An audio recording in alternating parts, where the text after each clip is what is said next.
तो हम लोग आज श्रीमद् भागवतम के प्रथम स्कंद के दूसरे अध्याय दिव्यता दिव्यता और दिव्य सेवा के अंतर्गत 7वें श्लोक को देखेंगे। पहले हम छठे श्लोक का थोड़ा सा पुनरावलोकन कर लेते हैं, revision, and then we start with this. सवै पुंसाम परो धर्मो ये तो भक्ति रधोक्षजे अहेतुकी प्रतिहता ये नात्मा सुप्रसिद्धति। सवै पुंसाम परो धर्मो, सभी मनुष्यों के लिए निश्चय ही वही धर्म पर धर्म है, परम साधन है, परम श्रेय का मार्ग है। यह तो भक्ति, जिससे भक्ति हो जाए। किसमें भक्ति हो जाए? अधोक्षज में। अधोक्षज में अर्थात जो हमारी इंद्रियों से उत्पन्न ज्ञान है वह भगवान से नीचे ही रह जाता है, इसलिए भगवान विष्णु या कृष्ण को अधोक्षज कहते हैं। परम श्रेय का साधन वही धर्म है जिससे भगवान कृष्ण में भक्ति हो। यह साधना भक्ति को इंगित करता है। ये क्यों बार बार नेट कंडीशन? इस पे आवाज सही आ रही है? For 2 seconds it went of. हाँ, ये पता नहीं प्रॉब्लम हो रही, बार बस में स्नैप हो रहा है, फिर आ गया। अभी आ रही है आवाज? अभी आ रहा है, कभी जा रहा है, कभी स्पीड आ रही है 67 Mbps, कभी इतना कम आ रही है। Hopefully she is working. ठीक है, ओके। यह साधना भक्ति को इंगित करता है। अहेतुकी प्रेम भक्ति का गुण, भक्ति करके सुख प्राप्त हो रहा है तो इसलिए कोई हेतु नहीं भक्ति करने का। केवल भगवान का सुख विधान करता है, उसी से जीव पूरी तरह सुखी रहता है। प्रेम भक्ति किसी भौतिक कार्य से उत्पन्न नहीं हो सकती, भक्ति से ही भक्ति उत्पन्न होती है। ये बात की काफी व्याख्या करने का प्रयास किया गया था। अप्रतिहता, किसी भी बाह्य बाधा से वह रुकेगा नहीं। कोई आंतरिक बाधा हो चाहे बाह्य बाधा, कोई भी बाधा भक्ति को रोक नहीं सकती। ऐसा नहीं है कि भौतिक प्रतिबंध से भक्ति नहीं कर सकता, मतलब स्त्री है, पुरुष है, बच्चा है, छोटा, ऐसा कुछ बंधन नहीं है। ये आत्मा इस प्रकार की प्रेम भक्ति को प्राप्त करके आत्मा सुप्रसन्न हो जाता है। सुप्रसिद्धि, प्रेम भक्ति प्राप्त करने के बाद और किसी सुख की चाह नहीं रहेगी। साधना भक्ति को साधना भक्ति या पर धर्म तभी कहते हैं जब उसका लक्ष्य प्रेम भक्ति होता है। अगर भक्ति कर रहे हैं और उसका लक्ष्य कुछ और है भगवान के प्रेम के अलावा, तो उसको साधना भक्ति नहीं कहेंगे। भक्ति तो है लेकिन साधना भक्ति नहीं है। सारे शास्त्रों का सार वह भक्ति योग है जिसके द्वारा प्रेम भक्ति प्रकट होती है, अर्थात साधना भक्ति। ये हो गया साधन। अब हम लोग आज के श्लोक को देख रहे हैं, मेरे पीछे बोलिए। वासुदेवे भगवती, वासुदेवे भगवती भक्ति योगः प्रयोजितः, भक्ति योगः प्रयोजितः जनयत्याशु वैराग्यम, जनयत्यासु वैराग्यम ज्ञानं च यद हेतुकम्, ज्ञानं च यद हेतुकम्। वासुदेवे भगवती, वासुदेवे भगवती भक्ति योगः प्रयोजितः, भक्ति योगः प्रयोजितः जनयत्याशु वैराग्यम, जनयत्यासु वैराग्यम ज्ञानं च यद हेतुकम्, ज्ञानं च यद हेतुकम्। वासुदेवे भगवती, वासुदेवे भगवती भक्ति योगः प्रयोजितः, भक्ति योगः प्रयोजितः जनयत्याशु वैराग्यम, जनयत्यासु वैराग्यम ज्ञानं च यद हेतुकम्, ज्ञानं च यद हेतुकम्। वासुदेवे भगवती भगवती, भक्ति योगः प्रयोजितः, भक्ति योगः प्रयोजितः, जनयते असु वैराग्यम, जनयत्याशु वैराग्यम, ज्ञानं च यद हेतुकम्, ज्ञानं च यद हेतुकम्। वासुदेवे भगवती, वासुदेवे भगवती भक्ति योगः प्रयोजितः, भक्ति योगः प्रयोजितः, जनयत्याशु वैराग्यम, जनयत्यासु वैराग्यम, ज्ञानं च यद हेतुकम्, ज्ञानं च यद हेतुकम्। ठीक है, इसके अर्थ देखते हैं। वासुदेवे, कृष्ण के प्रति, कृष्ण के प्रति, भगवती, भगवती भगवान के प्रति, भगवान के प्रति, भक्ति योगः, भक्ति योगः, भक्ति योग, भक्ति योग, सॉरी ये भक्ति संबंध, भक्ति संबंध, भक्ति संबंध, प्रयोजितः, प्रयोजितः, व्यव्रतः, विव्रत, जनयति, जनयति, उत्पन्न करता है, उत्पन्न करता है, आशु, आसु, तुरंती, तुरंती, वैराग्यम, वैराग्यम, वैराग्य, वैराग्य, विरक्ति, विरक्ति, ज्ञानम, ज्ञानम, ज्ञान, ज्ञान, च, तथा, तथा, यत्, जो अहेतुकम, अहेतुकम, कारण। अकारण। अनुवाद। भगवान श्री कृष्ण की भक्ति करने से मनुष्य तुरंत ही अहेतुक ज्ञान तथा संसार से वैराग्य प्राप्त कर लेता है। वासुदेवे भगवती, भगवान वासुदेव में भक्ति योग प्रयोजिता, जो भक्ति योग में लगा हुआ है, जिस भक्ति योग का उद्देश्य भगवान की प्रेम भक्ति है, तो ऐसा भक्ति योग जनयति, जननी, जननी मतलब मां, तो जनयति मतलब पैदा कर लेता है। आशु, आशु का अर्थ है बहुत जल्दी, किनको पैदा कर लेता है? वैराग्यम च ज्ञानम, वैराग्य और ज्ञान को। और वो वैराग्य और ज्ञान कैसे होते हैं? यद अहेतुकम, अहेतुकी ज्ञान होता है। उसका अर्थ क्या होता है इसको अभी हम समझने वाले हैं। ठीक है, सारार्थ दर्शनी। यदि यह प्रश्न हो कि वह बुद्धि की प्रसन्नता किस प्रकार की है, यह नहीं होना चाहिए, दो बार वह और यह आ गया, गलत हो रहा है। यदि यह प्रश्न हो कि बुद्धि की यह प्रसन्नता किस प्रकार की है, यह का मतलब हो गया जो आपने पिछले श्लोक में कहा, ये आत्मा सुप्रसिद्धि, उस भक्ति योग से आत्मा प्रसन्न हो जाती है। तो वो कैसा भक्ति योग है, प्रश्न ये बन सकता है। तो कह रहे हैं कि मन की यह प्रसन्नता, वो क्षमा कीजिएगा, भक्ति योग किस प्रकार का नहीं, वो प्रसन्नता किस प्रकार की, क्यों प्रसन्न हो जाता है, क्या कारण है? तो कह रहे हैं कि मन की यह प्रसन्नता भगवत रूप, गुण और माधुर्य के ज्ञान और अनुभव से परिपूर्ण होती है, जो सभी प्रकार के बुरे विषयों से वैमुख्य उत्पन्न कर देती है। इसको श्लोक में कह रहे हैं। ये समझ में आ रहा है? भगवान की भक्ति कर रहे हैं, जैसे हम लोग हरे कृष्ण मंत्र जप रहे हैं, अब यही हरे कृष्ण मंत्र हमको और जैसे जैसे भक्ति बढ़ती जाएगी, हरे कृष्ण मंत्र के अधिक अधिक स्वाद का अनुभव कराएगा। ठीक, कथा सुन रहे हैं तो अभी भी कथा को सुनना अच्छा लग रहा है, यही कथा हमको और अधिक कथा में स्वाद उत्पन्न करेगी। भगवान की मंगल आरती जा रहे हैं तो यही मंगल आरती हमको और आगे मंगल आरती जाने की इच्छा को बढ़ाएगी। भक्ति के जिन अंगों कर रहे हैं वो जितना स्वाद अभी अनुभव हो रहा है, ऐसा नहीं कह सकते कोई स्वाद नहीं हो रहा, लेकिन ये स्वाद बढ़ता जाता है। तो इधर स्वाद बढ़ रहा है तो स्वाभाविक सी बात है कि भौतिक कार्यों में स्वाद उसका हट जाएगा। तो भगवान के नाम रूप गुण आदि के माधुर्य और माधुरता का ज्ञान हो जाता है, इसे कहते हैं अहेतुक ज्ञान। मतलब वह ज्ञान जिसका उद्देश्य मुक्ति होता है उसको हेतु ज्ञान कहते हैं। उसकी व्याख्या भी मैं आगे करूंगा, मतलब आचार्यगण करेंगे तो समझने का प्रयास करेंगे। अहेतुक ज्ञान क्यों कह रहे हैं? क्योंकि भक्ति जो हम नाम रूप गुण लीला इत्यादि का अनुभव कर पा रहे हैं भगवान की, वो कैसे कर पा रहे हैं? बढ़ी हुई भक्ति के द्वारा। और वो भक्ति कैसे बढ़ी? भक्ति करने से, और किसी कारण से वो भक्ति नहीं बढ़ी। भक्ति के द्वारा ही हम भगवान को जान सकते हैं कि नहीं, ये बात तो समझते हैं ना, भक्त्या माम अभिजानाति यावन यश्चास्मि तत्वतः, जैसा मैं तत्व में हूं व्यक्ति भक्ति के द्वारा जान सकता है। और भक्ति कैसे उत्पन्न होती है? भक्ति करने से। तो कोई और हेतु नहीं पकड़ना चाहिए इस ज्ञान का। ज्ञान का अर्थ भक्ति ही होता है। ज्ञान का अर्थ हम समझना चाहिए जिसके द्वारा कोई वस्तु जानी जाए। तो आप देख रहे हैं ना, भगवान के नाम रूप गुण माधुर्य को जान रहा है व्यक्ति, तो वह जो ज्ञान है वह भक्ति ही है। भक्ति है हृदय में, इसलिए भगवान का नाम रूप गुण इत्यादि का मधुरता का अनुभव हो पा रहा है भक्त को। यानी कि अहेतुक ज्ञान को उत्पन्न करती है भक्ति, मतलब भगवान के अनुभव को प्रस्तुत कर देती है, भक्तों को भगवान का अनुभव होने लगता है। क्या इसमें समझ में आ रहा है? ठीक है, ज्ञान और अनुभव। भगवान का नाम असीमित सुख देने वाला है, तो अब उसका सुख अनुभव होता है।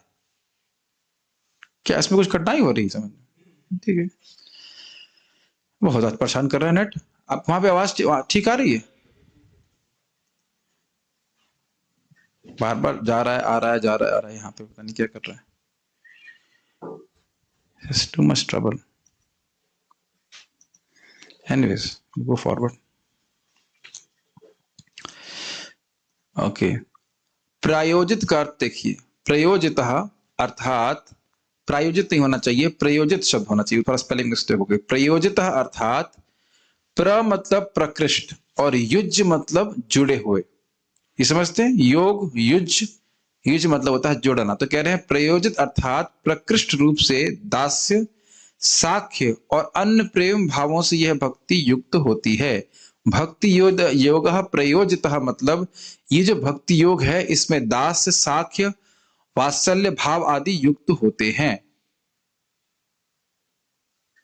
समझ में आ रही बात? भक्ति करते करते ये सब भाव उत्पन्न होने लगते हैं, तो इससे भक्ति तो है, पहले तो समान रूप से भक्ति कर रहे थे, अब इस भाव से युक्त होकर भक्ति हो रही है। अब समझना चाहिए कि जब इन भावों से युक्त होता है व्यक्ति तो उसे भगवान की सेवा करने में विशेष रस मिलता है। जब व्यक्ति इस प्रकार की रसों में स्थापित हो जाता है, उसको ये रस उसके हृदय में जो नित्य विद्यमान था वह प्रकट हो जाता है, तो उसे भगवान की सेवा करने में बहुत सुख मिलता है। जैसे इस जगत में लोग वात्सल्य रस का अनुभव करने के लिए तो इतनी मेहनत करते हैं, छोटे छोटे बच्चों की किलकारी सुनने में कितना अच्छा लगता है। आप लोगों को नहीं समझ में आएगा, मुझे भी समझ में नहीं आता कि क्या है इसमें। बच्चे तो कॉन्स्टेंटली परेशान करते रहते हैं, क्या क्या करते रहते हैं। हाँ, बोले मैं किसी को वध भी कर सकता हूं अगर कोई मेरे बच्चे को कुछ परेशान करेगा। तो आप देख सकते हैं कि वात्सल्य रस का अनुभव करने के लिए व्यक्ति कितनी मेहनत कर रहा है। तो उसका मुख्य बात यह है कि वो बच्चा उनसे जन्मा है, तभी तो वो प्रेम का अनुभव कर पा रहे हैं, या जो भी सोच रहे हैं कि प्रेम हो रहा है, जो भी कह लीजिए।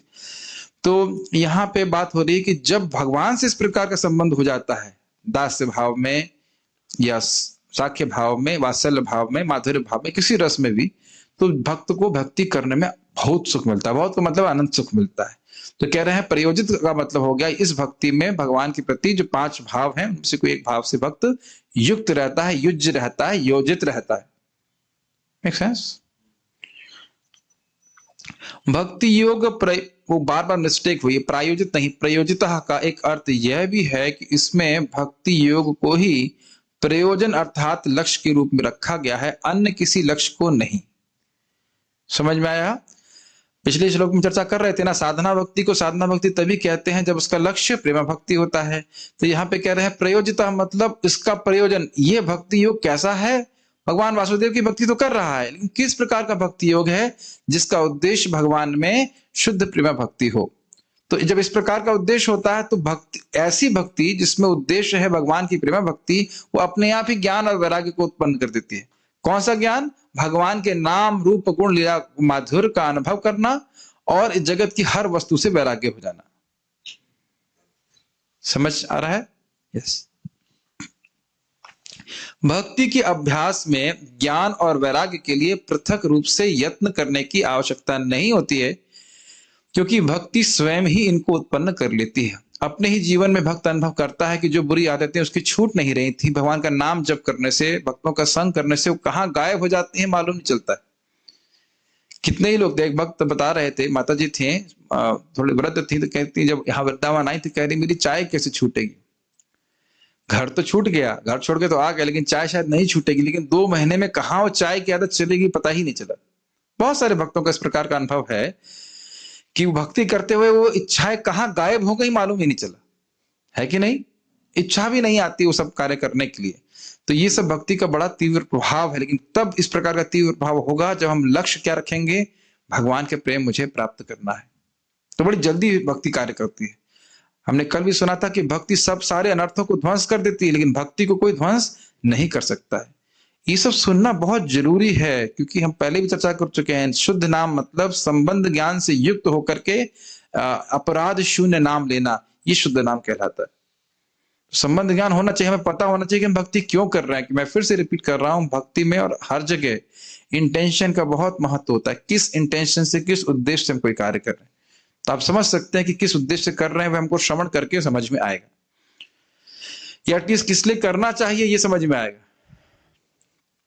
आशु अर्थात शीघ्र या तत्काल ही ऐसा होता है, क्योंकि ऐसा कहा गया है कि भक्ति ही परेशानुभव विरक्त, भक्ति ही परेशानुभवो विरक्तिर अन्यत्र चैषात्रिक एक कालः प्रपद्यमानस्य यथाश्नतः स्युः तुष्टि पुष्टि शुद्धपायोनुघासम। जिस व्यक्ति ने भगवान की शरण ग्रहण कर ली है उसके लिए भक्ति, भगवान का प्रत्यक्ष अनुभव तथा अन्य वस्तुओं से विरक्ति, ये तीनों एक साथ वैसे ही घटित होते हैं जिस तरह भोजन करने वाले व्यक्ति के लिए प्रत्येक कौर में आनंद, पोषण तथा भूख से छुटकारा, ये सभी एक साथ और अधिकाधिक होते जाते हैं। अब देखिए, मैं बहुत ही महत्वपूर्ण बात यहाँ कह रहे हैं। हम सुन रहे हैं श्लोक में आशु, बहुत जल्दी। तो कोई कहेगा नहीं प्रभु जी बहुत समय लग रहा है, लेकिन ऐसा नहीं है। उदाहरण क्या दे रहे हैं यहाँ पे? भक्ति। भक्ति करने से तीन चीज होती है। एक है भगवान में भक्ति प्राप्त होती है, और सेवा करने की इच्छा, और सेवा करने की इच्छा बढ़ रही है। फिर भक्ति है इसलिए पर ईशानुभव, पर ईशा अनुभव। ईश अनुभव मतलब, ईश मतलब भगवान कृष्ण, और पर मतलब परेश, मतलब दिव्य जो ईश्वर है उनका अनुभव। सभी भक्तों को अनुभव है कि हरे कृष्ण मंत्र जब करने में एक दिव्य सुख मिलता है। भले रोज ना मिलता हो इस समय, लेकिन मिलता जरूर है। मुझे एक डिवोटी बता रहे थे, माता जी थी, उनकी भी उस टाइम दीक्षा भी नहीं हुई थी। कह रही थी कि बस में जब कर रही थी और इतना उनको अच्छा लग रहा था कि जो पैसे हाथ में थे वो भी गिर गए। इतना मतलब विभोर हो गए जब करते बस में। भगवान कहीं भी अपने नाम को सुख को प्रकट कर सकते, यानी उसके बाद वो लालसा ही करती रही, पर जो वैसा जब कभी नहीं हुआ दोबारा। भगवान ने आपको थोड़ा ट्रेलर दिया था कि भाई ये असली सुख है, और ताकि तुम जीवन भर भक्ति करती रहो। फिर ऑब्वियसली बाद भी सुख दिए ही होंगे, ऐसी बात तो नहीं कि नहीं दिए। लेकिन भक्तों को, हर भक्त को इस प्रकार का अनुभव है कि भक्ति करके उसे बहुत सुख मिलता है, और भक्ति की शुरुआत से ही सुख मिलता है। ठीक है। और विरक्ति, जब भगवान की भक्ति अच्छी लगने लगती है तो दुनिया की बातें स्वाभाविक खराब लगने लगती। समझ रहे हैं बात? क्यों? दुनिया की वस्तुओं में सुख था ही नहीं, लेकिन क्योंकि भक्ति हमको प्राप्त नहीं थी, इसलिए सोचते थे यही नहीं मिल, शायद इससे सुख नहीं मिला, शायद वहां सुख मिल जाए, वहां से सुख नहीं मिल रहा तो वहां मिल जाए। अच्छा, और ये कह रहे हैं अन्यत्र च एषः त्रिक एक काला, यह सब एक साथ होता है। भक्ति कर रहे हैं तो भक्ति मिलना चालू हो जाता है। जितनी भक्ति बढ़ी है उसके हिसाब से भगवान का अनुभव प्राप्त होता है, और जितनी भक्ति बढ़ी है उतनी मात्रा में विरक्ति हो रही है। समझ रहे हैं? ये श्लोक बहुत महत्वपूर्ण है। प्रबध्यमानस यथा अश्नतः स्यु, यथा अश्नतः, अश्नतः का मतलब खाता है। जब कोई व्यक्ति खा रहा होता है तो उसे क्या मिलता है? तुष्टि। तुष्टि समझते हैं? संतोष।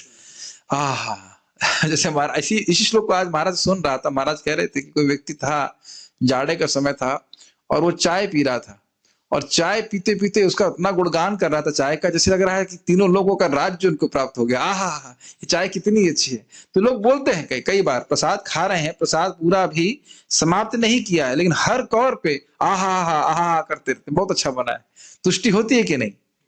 अब जब कल प्रसाद पाइएगा तो आप महसूस करेंगे। और एकादशी वाले दिन देखिए, एकादशी वाले दिन आप प्रयास करें कि माला करते रही कई 12-1-2 बजे तक करते रहिए, तो थकान बहुत हो जाती है।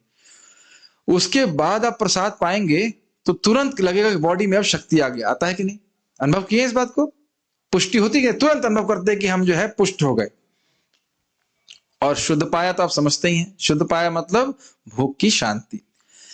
तो ये कह रहे हैं अनुघासम, अनु शब्द है एक के बाद एक, और घासम मतलब ग्रास, खा रहा है। जैसे जैसे खा रहा है वैसे वैसे तुष्टि, पुष्टि और भूख की शांति हो रही। ये बात बहुत महत्वपूर्ण है।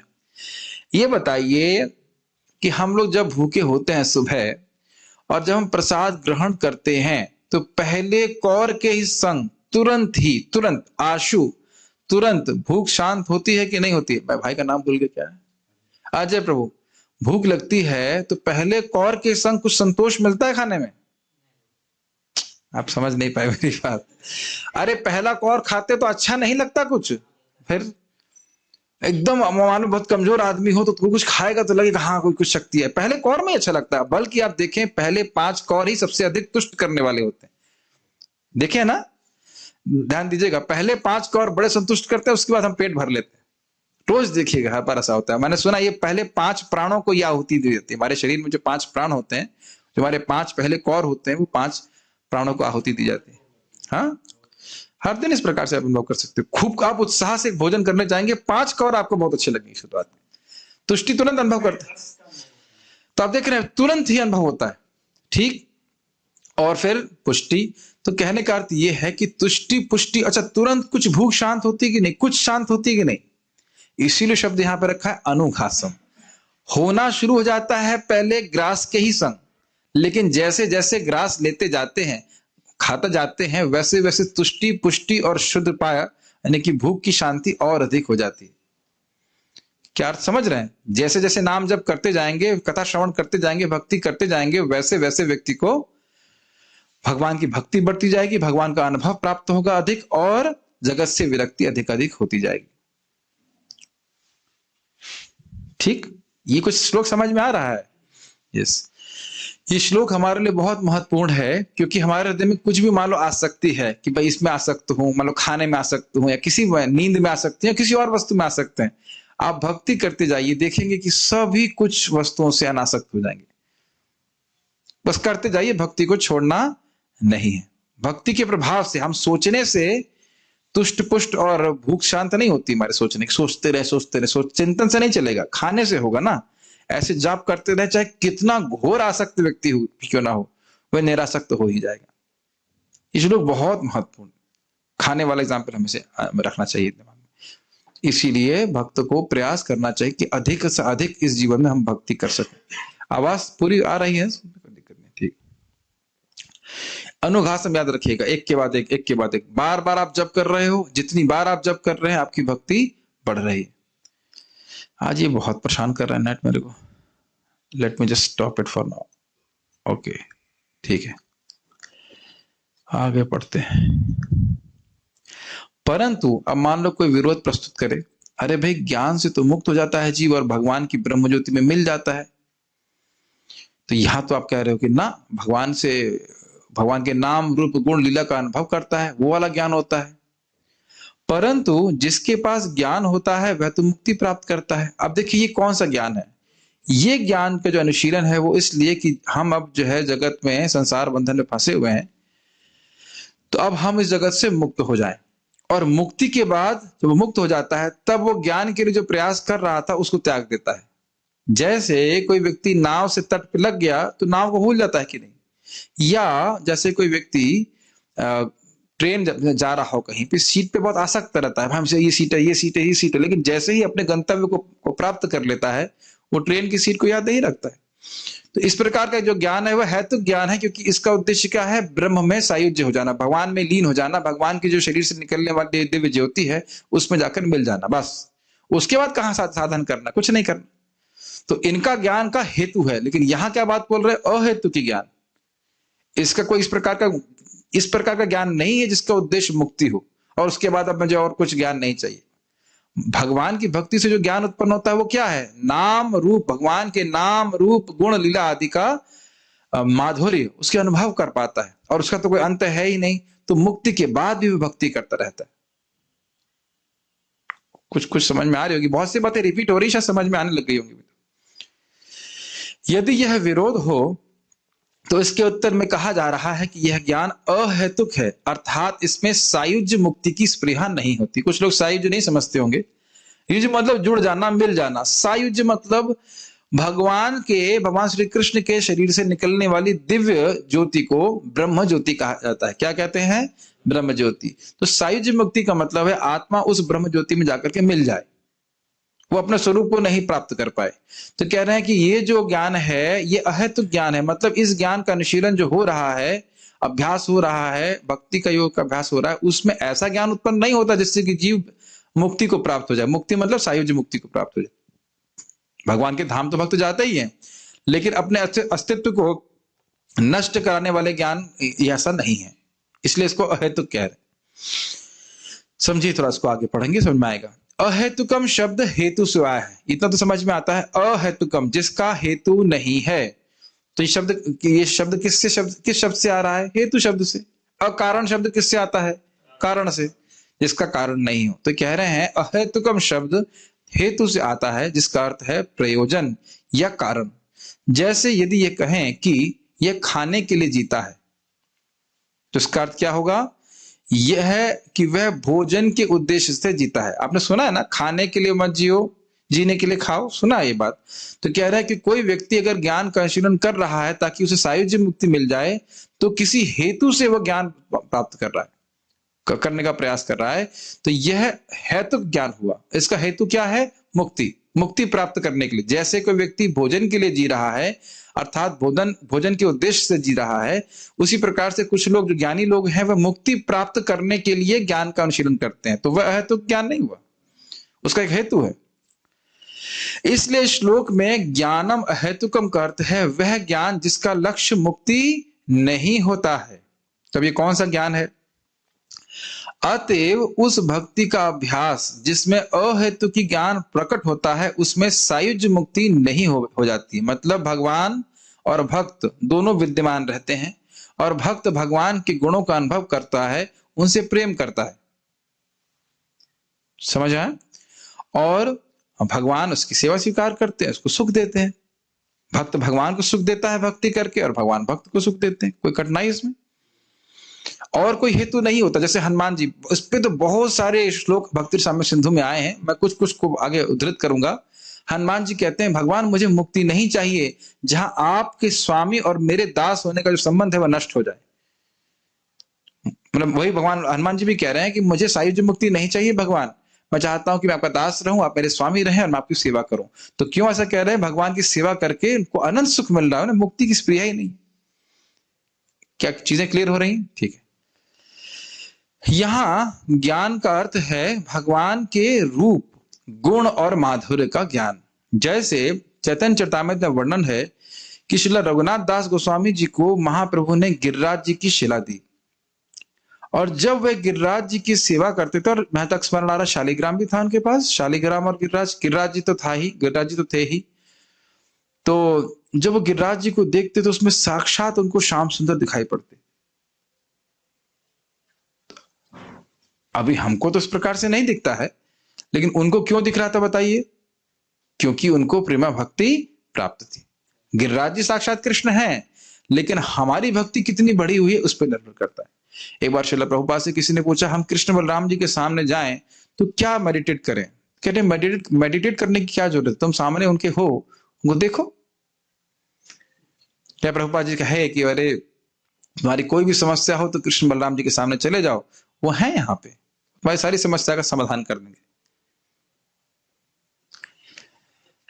एक जगह सच्चिदानंद महाराज बता रहे थे किसी मंदिर में एक भक्त भगवान की प्लेट साफ नहीं कर रहा था ठीक से।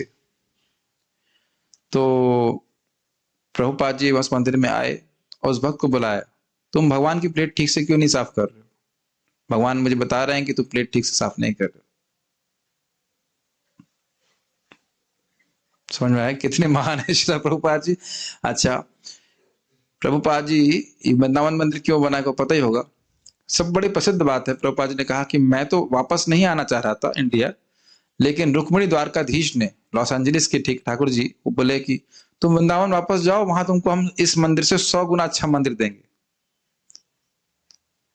तो अब भगवान जब इस प्रकार से भक्त से बातचीत कर रहे हैं तो भक्त को क्या सुख मिलता होगा उसे हम कल्पना भी नहीं कर सकते। ऐसे महाराज बता रहे थे कि यहीं वृंदावन, नाम तो नहीं मुझे बताया रहे थे कौन भक्त थे, लेकिन वो उनका साख्य भाव था भगवान से।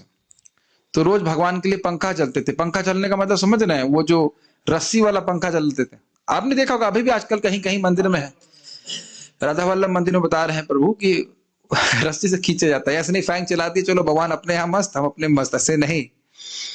तो एक दिन थके होंगे, कोई कारण रहा होगा, तो पंखा जल रहे थे, चलते उनको नींद आ गई, तो भगवान जोर से झापड़ मारे उनको और वो इतना गुस्सा हो गए, कहते अरे एक दिन झपकी लग गई तो झापड़ मारते हो, मैं सेवा ही नहीं करूंगा और फिर आगे भगवान को मरवाते हैं किसी तरह से। तो ये स्थिति है। तो कह रहे भगवान से ये सब भरी हुई भक्ति के कारण तो है। एक और आप जानते हैं प्रसिद्ध है चैतन्य चरितामृत में, वो जो युवा ब्राह्मण था जो गोपाल जी को बोला, साक्षी गोपाल को बोला चलो चलो, आपने साक्षी रखा था कि वो जो वृद्ध ब्राह्मण है वो अपनी बेटी को मेरे को शादी में देंगे। तो भगवान उसे बोले अरे भाई मैं विग्रह हूं, मैं चल कैसे सकता हूं? तो वक्त क्या बोलता है, अरे जब आप बोल सकते हैं तो आप चल भी सकते हैं। तो भगवान फिर बंध गए और इस प्रकार से चले। तो आप देख सकते हैं कि भगवान इस प्रकार से प्रेम का आदान प्रदान अपने भक्तों से करते, किन से करते हैं? जिनकी भक्ति बढ़ी हुई है। ठीक है, तो ये लक्ष्य होना चाहिए। इसीलिए हम चैतन्य चरितामृत भागवत सुनते हैं कि अरे भक्तों ने किस प्रकार से भगवान से प्रेम किया है, तो ऐसा प्रेम मुझे प्राप्त करना है और उसके लिए मैं भक्ति कर रहा हूं। ठीक, यस। इसलिए चतुर्थ स्कंद में ऐसा कहा गया है कि वासुदेवे भगवती भक्ति योग समाहितः सधृचीनेन वैराग्यम ज्ञानम च जनयिष्यति। इसी तरह का श्लोक है ना जो अभी हमारे सामने है, सेम सेम, यस। भगवान वासुदेव को पूर्णतः समर्पित प्रेमा भक्ति पूर्ण ज्ञान और वैराग्य उत्पन्न कर लेती है। पूर्ण ज्ञान मतलब भगवान के नाम रूप गुण लीला का खूब अच्छे से ज्ञान होता है, कितने बढ़िया है। और वैराग्य मतलब भगवान से अलग किसी वस्तु में मन जाता ही नहीं है। जाता ही नहीं है, कि उधर कहीं जाता हो, भोग में जाता ही नहीं, ऐसी स्थिति भक्ति में आ जाती है। ठीक। सदृचिनेना शब्द से यह अर्थ है कि व्यक्ति को प्रेमा भक्ति को लक्ष्य रखकर ही भक्ति का अभ्यास करना चाहिए एवं मुक्ति व अन्य लक्ष्यों की स्पृहा नहीं करनी चाहिए। ये बहुत इंपॉर्टेंट है। इस संबंध में एक छोटी सी मैं आपको पास टाइम लीला सुना रहा हूं। एक व्यक्ति था, उसका नाम था रामदास, और वह रामदास 24 घंटे राम राम राम राम राम राम राम राम ऐसे करा करता था, सभी की सेवा करता था, बड़े नम्र भाव से रहता था। और रघुनाथ भट्ट गोस्वामी के साथ वो हो लिया जब वह पुरी आ रहे थे। कुछ लोग जानते हैं, कुछ लोग इस बात को नहीं जानते, लेकिन इस प्रस्तुत विषय के संबंध में बड़ी प्रासंगिक कथा है। तो 24 घंटे राम राम कहने वाले व्यक्ति और रघुनाथ भट्ट गोस्वामी का सामान उठा रहे थे। वो जबरदस्ती से उनका कहा, हम आपका सामान उठाएंगे, मैं शूद्र हूं, मुझे आपकी सेवा करना चाहिए, ऐसे ऐसे।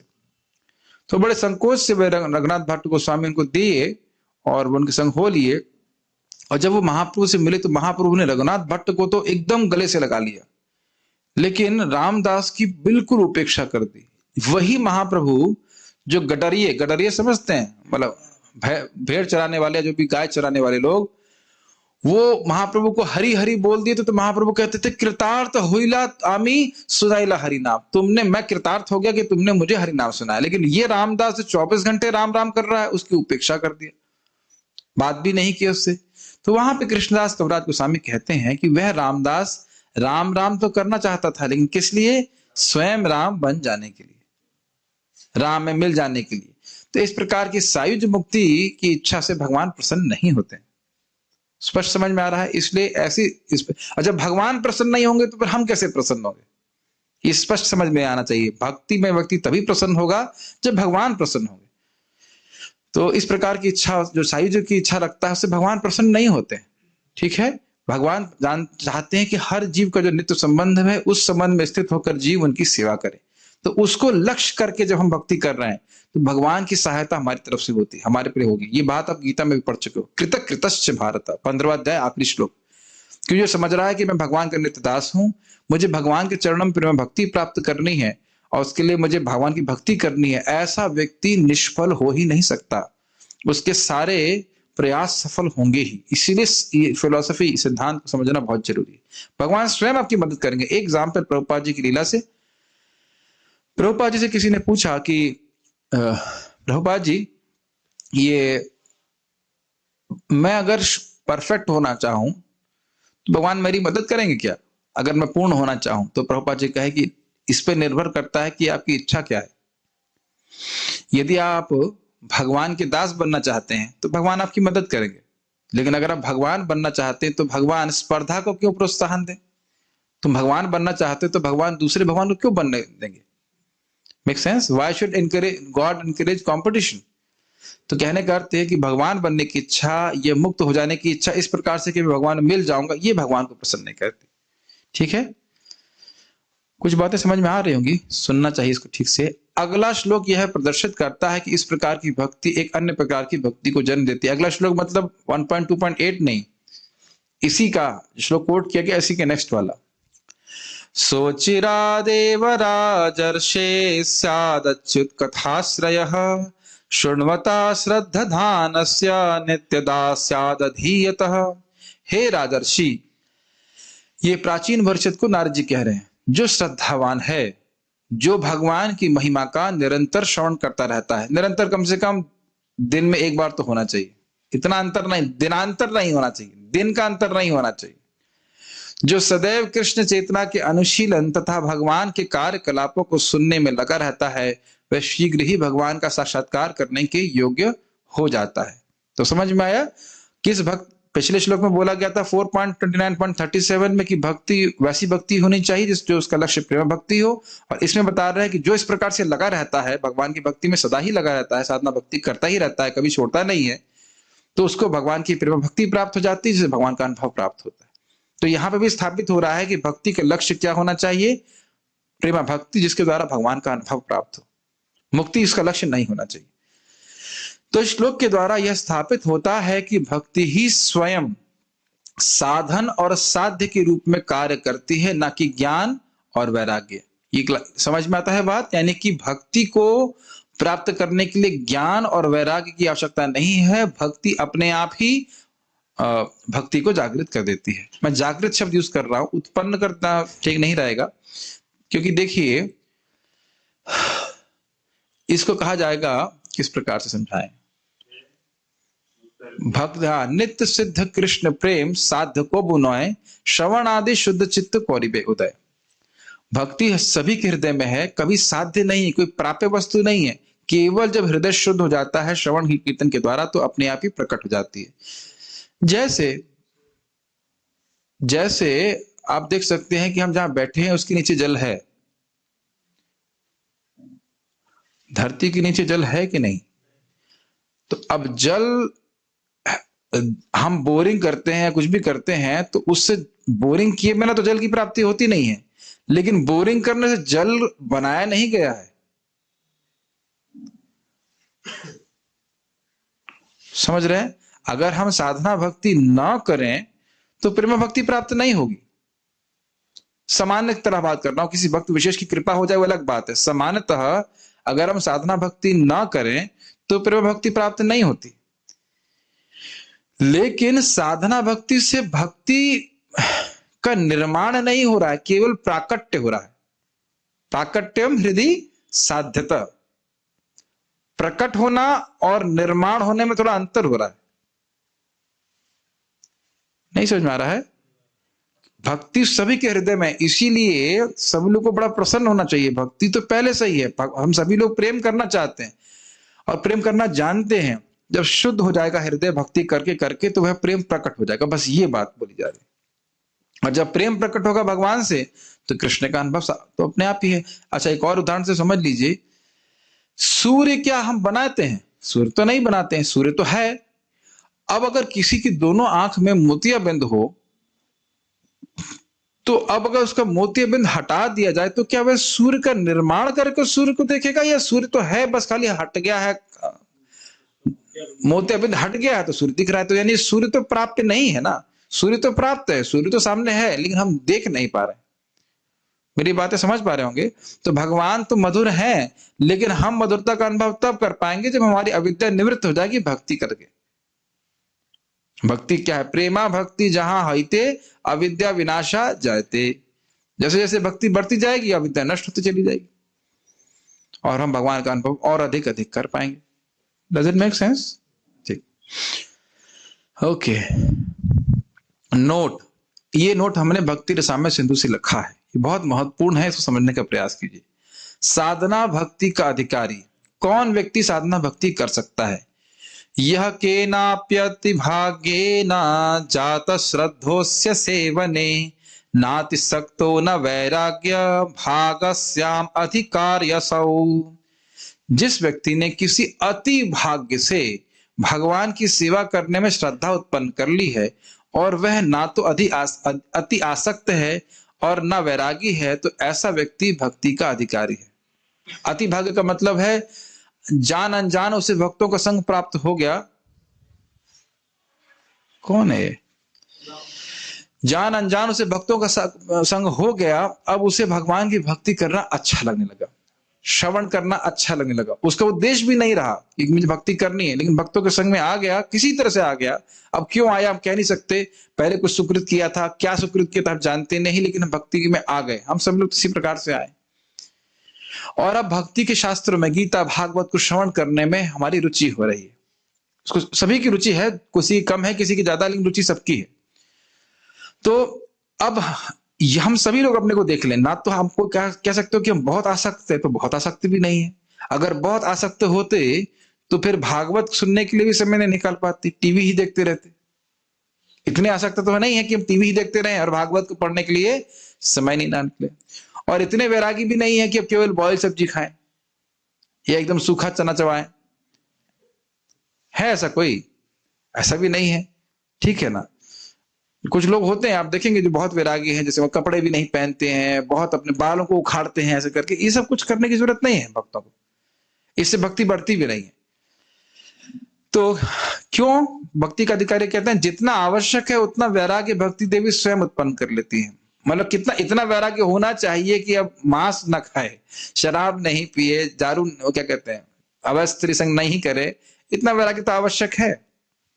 और भगवान की भक्ति कर रहा है तो भक्ति देवी अपने आप ही अरुचि उत्पन्न कर देती है। जैसे व्यक्ति का पेट भर गया तो अब हम नहीं खाना, और कोई वस्तु नहीं खानी। समझ रहे हैं बात? अब बड़ी रोचक बात है, जो बहुत अधिक आसक्त हैं उनके लिए कर्म मार्ग है। कर्म करें, उसके फल को भगवान को दें। क्यों? उनसे बोलोगे क्लास में आके बैठे तो नहीं आ सकते। आपने देखा कुछ लोगों को डोनेशन दे देंगे, ये कर देंगे, वो कर देंगे, लेकिन क्लास में आके बैठना बहुत मुश्किल है। रजोगुण इतना बढ़ा हुआ है, तो उनके लिए कर्म मार्ग है, करे कोई दिक्कत नहीं। और जो बहुत अधिक विरक्त हैं उनके लिए ज्ञान मार्ग है। वो भगवान की भक्ति से भी विरक्त हो जाते हैं। उनको कहा ये क्या कीर्तन है, क्या ये कथा है, उसको तो सब माया बोल करके छोड़ देते हैं। अब दिक्कत क्या है, जो लोग बहुत विरक्ति हैं, बहुत वैरागी हैं, उनका हृदय हो जाता है कठोर। और जो बहुत भोगी हैं उनका हृदय तो खैर भोगों में लगा ही हुआ है। तो भक्ति से क्या होता है, बड़ा रोचक रूप से बताते हैं श्रील रूप गोस्वामी कि भक्ति करने से क्या होता है, वैराग्य तो उत्पन्न हो जाता है लेकिन हृदय कठोर नहीं होता। भक्त स्वाभाविक रूप से जगत से विरक्त हो जाता है, लेकिन भक्ति करने से उसका हृदय सॉफ्ट हो जाता है। क्या आप उसको समझ पा रहे हैं? वैरागी जो होता है ना, उसका हृदय बड़ा कठोर हो जाता है, किसी के लिए उसको कोई दया भावना कुछ नहीं रहती। तपस्या करने का ही दिक्कत है, जरूरत से ज्यादा तपस्या करने से व्यक्ति अहंकारी हो जाता है, क्रोधीला हो जाता है और उसका हृदय कठोर हो जाता है। तो ऐसी तपस्या भक्ति में नहीं है। नाम जप करने से हृदय थोड़ा कठोर होता है, बल्कि हृदय तो सॉफ्ट हो जाता है। भागवत श्रवण करना, नाम जप करना, भगवान का प्रसाद खाना, भगवान के लिए मंगल आरती में जाना, ये तपस्या है भक्ति की। लेकिन इतना तपस्या नहीं है कि एकदम आपको ठंडे पानी में, बर्फीले पानी में रहना, ऐसा कुछ नहीं करना पड़ा। आपने देखा ना, बहुत से लोग गर्म दिनों में पूरा अग्नि जला के बैठ जाते हैं, सूर्य की ताप ऊपर से लगती है, तो इससे क्या होता है, केवल उससे उनका अहंकार बढ़ता है। लेकिन भगवान के भक्त को इस प्रकार की तपस्या करने की जरूरत नहीं। क्या उसका अधिकार है कि उसको भक्ति का प्रवर्तन करने वाले शास्त्रों में श्रद्धा है, मतलब रुचि है। वह गीता में विश्वास करता है, भागवत में विश्वास करता है, श्रवण करता है और उसके अनुसार अपना जीवन चलाता है, भक्ति कर लेता है। समझ में आया? ओके। भक्ति साम्य सिंधु में एक और पॉइंट बोल रहे हैं, नहीं समझ में आया? अच्छा, शुद्ध भक्ति में भुक्ति और मुक्ति की स्पृहा का वर्जन। शुद्ध भक्ति के पथ में भुक्ति के कोई स्थान नहीं। मतलब ये नहीं है कि हरे कृष्ण जप रहे हैं तो उससे कुछ भोग मिल जाए। ये देखिए, भक्ति तो कैसे भी करे ठीक है, लेकिन शुद्ध भक्ति की दृष्टि से, जिसका बात यहाँ पे हो रही थी, वह भक्ति योग जिसका प्रयोजन, जिसका उद्देश्य प्रेमा भक्ति है, उसकी दृष्टि में उस पथ में भुक्ति और मुक्ति की स्पृहा वर्जित है। मुक्ति मतलब समझ रहे हैं, भगवान की ब्रह्म ज्योति में जाके लीन हो जाना, और भुक्ति तो समझते जगत में भोग की इच्छा। और उसके लिए बहुत प्रसिद्ध श्लोक यहाँ पे रखा गया है। भुक्ति मुक्ति स्पृहा यावत् पिशाची हृदय वर्तते नहीं वाचे वर्तते, तावत् भक्ति सुखस्यत्र कथम अभ्युदयो भवेत। जब तक भुक्ति और मुक्ति की स्पृहा रूपी पिशाची हृदय में रहेगी, तब तक भक्ति के सुख का अभ्युदय हृदय में कैसे हो सकेगा? ये बहुत गंभीर बात है। कोई नाम जप कर रहा है, भक्ति के लिए कुछ भी प्रयास कर रहा है, बाहर रूप से भक्ति कर रहा है, लेकिन उद्देश्य क्या है कि मुझे भोग मिल जाए इसके बदले में, तो वो सुखी नहीं हो सकता। ये नहीं कहा जा रहा है कि नाम जप करो मत, वो नाम जप करेगा उसे भोग प्राप्त हो भी जाएंगे, तब कहेगा अरे ये तो क्या है, कुछ उधार नहीं, फायदा नहीं था। ये भी फायदा है लेकिन लंबा काल लगेगा। तो अभी से विवेक उत्पन्न कर लें कि मुझे भक्ति में कहाँ इन्वेस्ट करना है अपनी इच्छाओं को। नहीं समझ में आ रही बातें? आप कह सकते हो प्रभु जी भक्ति करने से तो इच्छाएं अपने आप समाप्त हो जाती हैं, तो हमें इतना विवेक रखने की क्या जरूरत है कि हम भक्ति क्यों कर रहे हैं?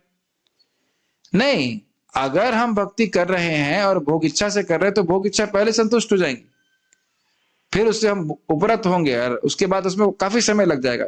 और कितना समय लग जाएगा हम नहीं कह सकते, कोई नहीं कह सकता। डिपेंडिंग की हमारी भोग कितनी भोग की इच्छा। जैसे ध्रुव महाराज की भोग की इच्छा थी और भगवान को देखे तो भोग की इच्छा समाप्त हो गई, लेकिन फिर भी इनको 36,000 साल तक राज्य करना पड़ा था और वो पश्चाताप कर रहे थे, मैंने क्या मांगा भगवान से। समझ रहे हैं इस बात को?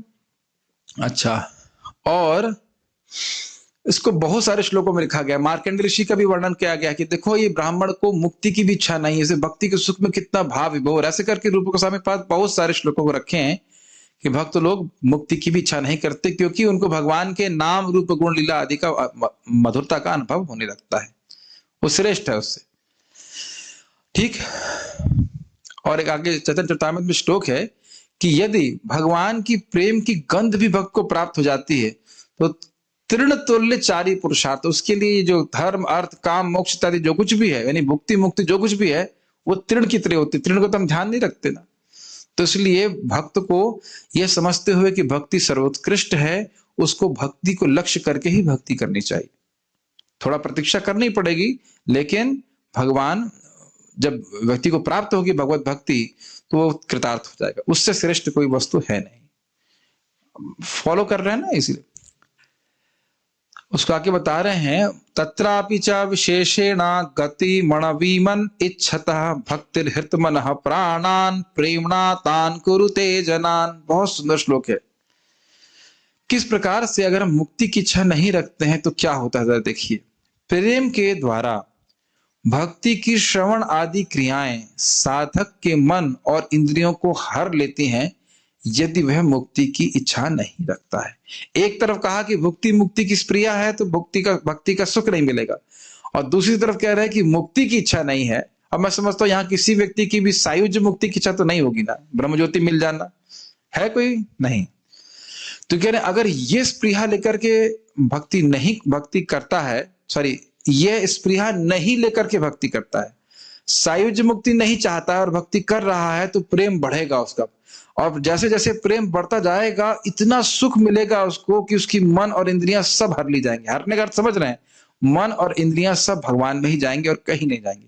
क्या इस श्लोक को समझ पा रहे हैं? श्लोक मुझे बहुत अच्छा सूत्र लगा और हमारे लिए बहुत आशाजनक है, क्योंकि मैं व्यक्तिगत रूप से तो ब्रह्मज्योति में नहीं जाना चाहता। आप में से कोई नहीं, कहा जा करेंगे ब्रह्मज्योति जाके करेंगे, वहां तो प्रसाद भी खाने को नहीं मिलेगा। तो ब्रह्मज्योति में जाने का कोई अभिलाषा नहीं है किसी भक्त की। और अगर हम थोड़ा विवेक रखें और भगवान का नाम जप करते समय या जो कुछ भी हम भक्ति के अंग कर रहे हैं, भोग की लालसा त्याग करके भगवान आपके चरणों में प्रेम हो, ये कॉन्शियसनेस, इस कॉन्शियसनेस के संग भक्ति करें, इस सचेत होकर भक्ति करें, तो आप देख रहे हैं श्लोक सामने आपके है कि प्रेम बढ़ता जाएगा, प्रेम बढ़ता जाएगा। और प्रेम जब बढ़ेगा तो इतना सुख मिलेगा भक्त को, जैसे मतलब पढ़ते आए हैं कि उसका मन और इंद्रियां कहीं जाएंगी नहीं, उसको बस भक्ति ही करना अच्छा लगेगा। ठीक, इसी को वो समझा रहे हैं एक और श्लोक से भागवत के, नैकात्मता में स्पृहयन्ति केचिना मत भाव सेवाभिरता मदीहा ये न्योन्यतो भागवतः प्रसज्य सभाजयन्ते मम पौरुषाणि। जो भक्ति कार्यों में संलग्न है और जो मेरे चरण कमलों की सेवा में निरंतर लगा रहता है, ऐसा शुद्ध भक्त कभी भी मुझसे तदाकार यानी एकात्म होना नहीं चाहता, मतलब मुझे मिलना नहीं चाहता है। ऐसा भक्त जो अविचलित होकर लगा रहता है, सदैव मेरी लीलाओं तथा कार्यकलापों का गुणगान करता है। श्रीमद् भागवतम 3:25-34 समझ में आ रहा है, एकदम स्पष्ट दिखा रहा है कि ऐसा व्यक्ति जो भगवान श्री कृष्ण की निर्गुण भक्ति में लगा रहा, जिसका लक्ष्य था प्रेम भक्ति, अब भक्ति करके उसको इतना सुख मिल रहा है, वो मुक्ति की इच्छा ही नहीं करता। यहां पे भी देख लीजिए कि हम जब श्रवण कर लेते हैं, मुक्ति की कोई इच्छा नहीं। ये श्रवण बहुत गंभीर है। अगर हम लोग मायावादियों का संग कर रहे होते या मुक्ति की अभिलाषा वालों का संग कर रहे होते, तो बार बार वो मुक्ति का ही गुणगान कर रहे होते और हम लोग मुक्ति की ही अभिलाषा कर रहे होते। मैं नहीं समझता कोई भी भक्त यहां पे स्वर्ग जाना चाहता है। तो क्यों नहीं जाना चाहता? कि हम क्लास में कभी सुनते नहीं कि स्वर्ग जाना कोई बहुत बड़ी बात है, तो इसलिए कोई इच्छा ही नहीं होती। ये आप लोग पता नहीं समझ रहे हो कि नहीं समझ रहे हो, श्रवण बहुत शक्तिशाली है। अगर आप कदाचित ऐसे भक्तों के संग में होते, मान लो इस्कॉन में भी आए और ऐसे ही भक्तों का संग होता जो कहते हैं यार बस इस्कॉन तो टिकट है अमेरिका जाने का, तो दिमाग में इसके अलावा कुछ आता ही नहीं। अच्छा, इतनी मेहनत करने की क्या जरूरत है? इस्कॉन में 2-5 साल ब्रह्मचारी रह लेता हूं, फिर अमेरिका चला जाऊं।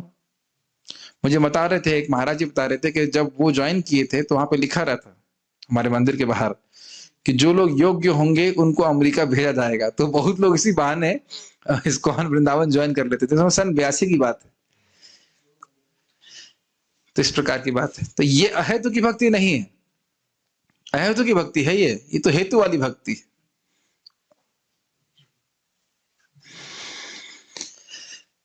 इंग्लिश में कहना चाहूंगा, बात जाती नहीं मन से, बहुत अच्छा लगा था। मुकुंद दत्त प्रभु श्रील प्रभुपाद जी के शिष्य बहुत अच्छे देवोटी हैं, वो बोल रहे थे कि Krishna can not resist one thing when and that is that when he sees the living entity sincerely wants him. Krishna मतलब अपने को रोक नहीं सकते हैं उस भक्त की ओर ध्यान देने से जो भक्त वाकई उनकी प्राप्ति करना चाहता है। जैसे हम लोग बहुत बार वाकई भोगों के लिए ललायत हो जाते हैं, ये तो चाहिए ही एटलीस्ट है, तो सब अनुभव करेंगे। इस प्रकार से अगर भक्त की लालसा हो जाए कि मुझे कृष्ण का चरण प्राप्त करना ही है, तो अपने जीवन में देखेंगे कृष्ण हर प्रकार की मदद आपको देंगे। मैं इसको नाम के जप के रूप में अप्लाई करता हूं कि अगर मैं प्रयास कर रहा हूं कि मेरा नाम में रुचि हो, नाम में रुचि हो, मैं हर तरह से प्रयास कर रहा हूं, संघर्ष कर रहा हूं, तो भगवान जब हमारे संघर्ष को देखेंगे तो भगवान निश्चित रूप से पसीजेंगे और अपने नाम में हमको रुचि प्रदान करेंगे। या हम सुने कि अरे भगवान को सबसे अच्छी सेवा लगती है कि मैं उनकी कीर्ति का प्रचार करूं, तो अगर हमारे हृदय में इच्छा होगी तो जरूर हम नाम का प्रचार कर पाएंगे। ज्यादा कर पाएंगे, कम कर पाएंगे, वो आगे की बात है, लेकिन जरूर कर पाएंगे। ये कृष्ण को सुख देने वाली बात है और कृष्ण हमको इस प्रकार से शक्ति प्रदान करेंगे, ये विश्वास होना चाहिए। तात्पर्य प्रभुपाद जी का, भगवान कृष्ण की भक्तिमय सेवा को जो लोग भौतिक भावात्मक व्यापार की भांति मानते हैं, वे यह तर्क कर सकते हैं कि शास्त्रों में तो यज्ञ, दान, तपस्या, ज्ञान, योग तथा इस प्रकार की दिव्य साक्षात्कार की विधियों की संस्तुति की गई है।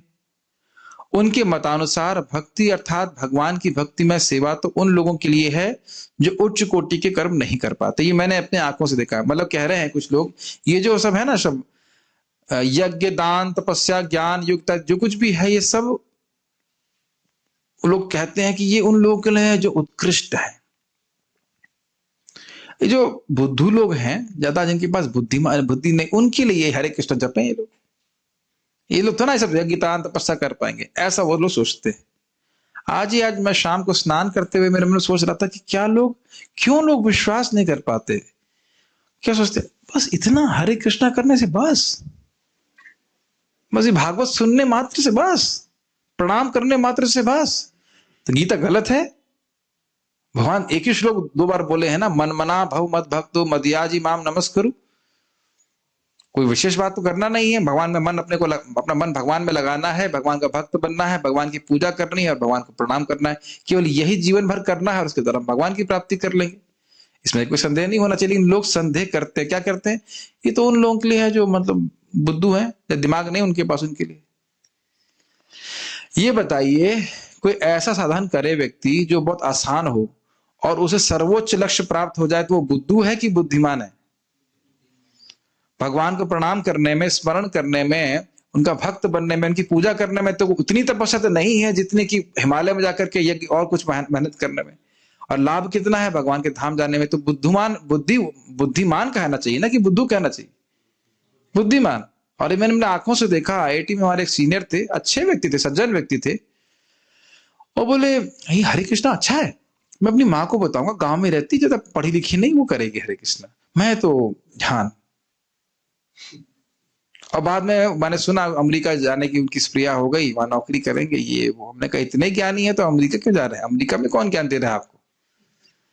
तो देखिए, बाह्य रूप से वो बोलेंगे कि हमें ज्ञानी है, ये है वो है, लेकिन अपनी आसक्ति को नहीं त्याग पाते।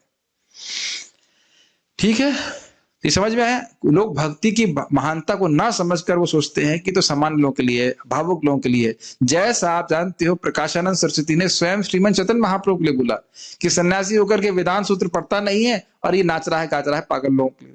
भावुक लोगों के संग यह भी भावुक होकर नाच रहा है। वो समझ नहीं पा रहा है कि महाप्रभु किस प्रकार से दिव्य प्रेमोन्माद में इस प्रकार से नृत्य करना। श्रील प्रभुपाद जी इस बात को कहें कि ये मत सोचो कि भगवान के सामने नृत्य गीत ये सिद्धि प्राप्त नहीं कराएगा, ये कराएगा। आदित्याचार्य जी भी कहते हैं महाप्रभु से, महाप्रभु ने कहा कि तुम्हें कुछ चाहिए? कहते ना, मैं आपके सामने नृत्य कर सका, मेरा जीवन सफल है। तो ये बहुत छोटी छोटी बातें लगती है। जैसे तुलसी जी के ऊपर आप स्प्रे कीजिए, स्प्रे समझते हैं, जैसे बालों वाला होता है ना स्प्रे, पानी इनके ऊपर छिड़किए, आप जन्म मृत्यु के चक्र से मुक्त हो जाएंगे, मेहनत करने की क्या जरूरत है? अब लोग कहेंगे अरे ये तो भावुक, कह रहे भावुकता नहीं है, ये शास्त्र के वचन है।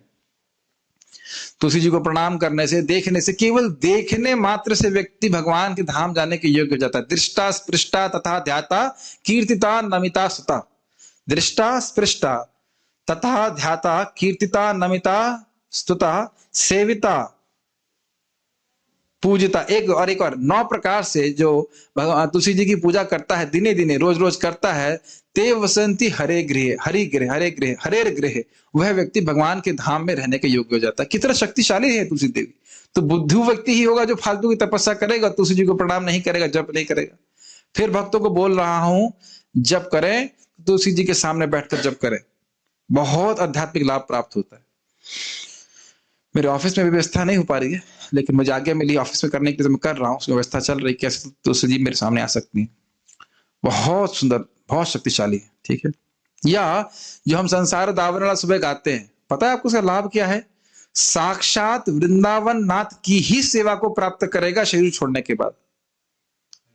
आपने 8 श्लोक तो गाते होंगे, लेकिन चक्रवर्ती पाद उसके 9वां श्लोक भी लिखे हैं कि जो व्यक्ति बड़े प्रयत्न से ब्रह्मुहूर्त में इस संसार दावन को गाता है, संसार दावन लोक का जो भी है, तो फिर वह साक्षात वृंदावन नाथ की सेवा प्राप्त करेगा। तो सुनेंगे नहीं तो समझ में नहीं आएगा गाना है कि नहीं गाना, ना करना है कि नहीं करना। तो ये जो है बाहर के लोग हैं जो भक्ति नहीं करते, वो उसकी महिमा को नहीं समझ पाते। सामान्यतः ये कहा जाता है कि भक्ति उपासना पद्धति तो शूद्रों, वैश्यों तथा अल्प बुद्धिमान स्त्री वर्ग के लिए है, किंतु यह वास्तविक तथ्य नहीं है। भक्ति मार्ग सर्वमस्त दिव्य कर्मों में सर्वोपरि है।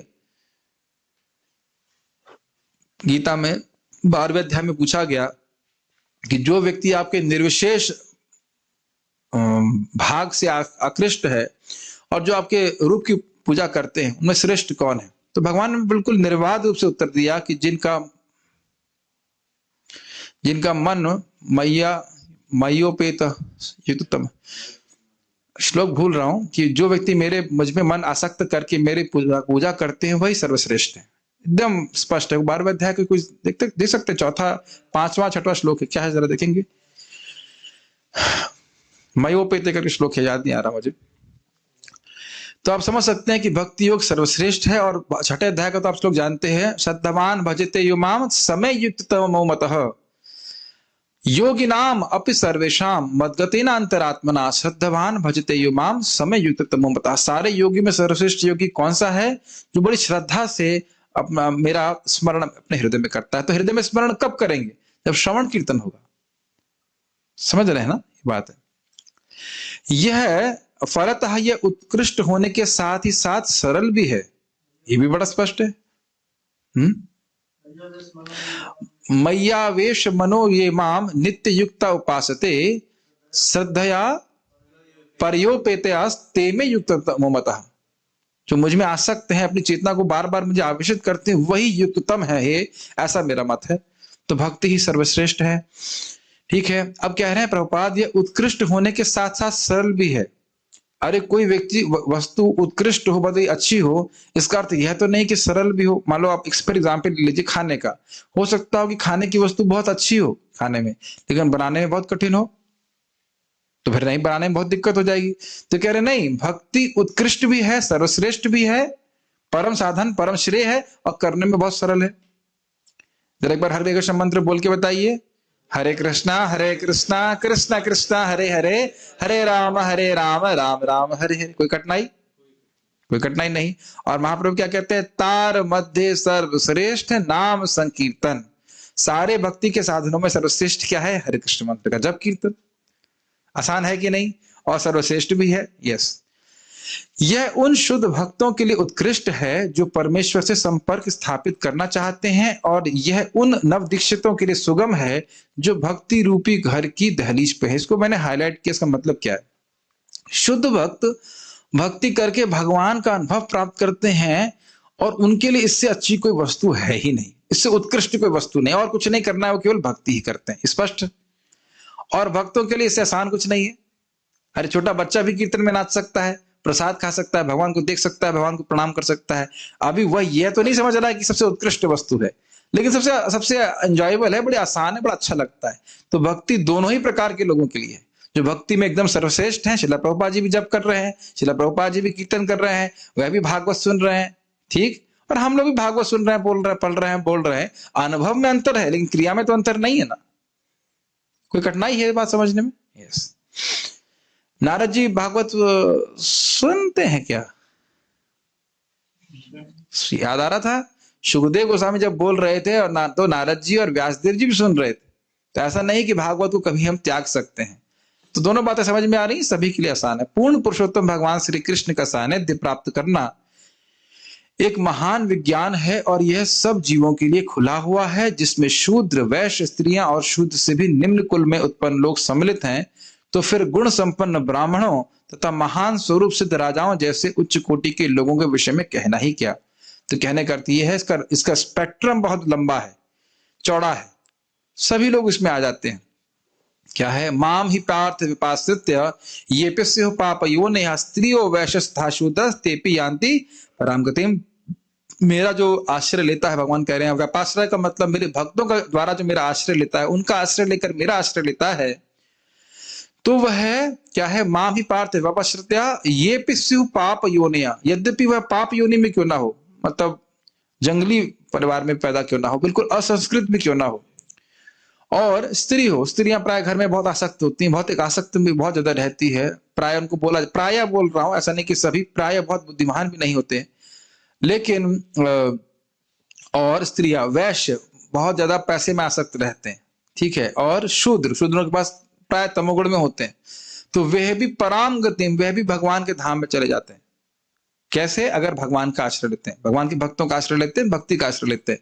तो फिर भगवान कहते हैं किम पुनः ब्राह्मणा भक्ता, किम पुनः ब्राह्मणा भक्ता राजर्षय तथा अनित्यम असिखम लोकम इमं प्राप्य भजस्व माम। तो फिर उन ब्राह्मणों का, राजर्षियों का, भक्तों का क्या कहना?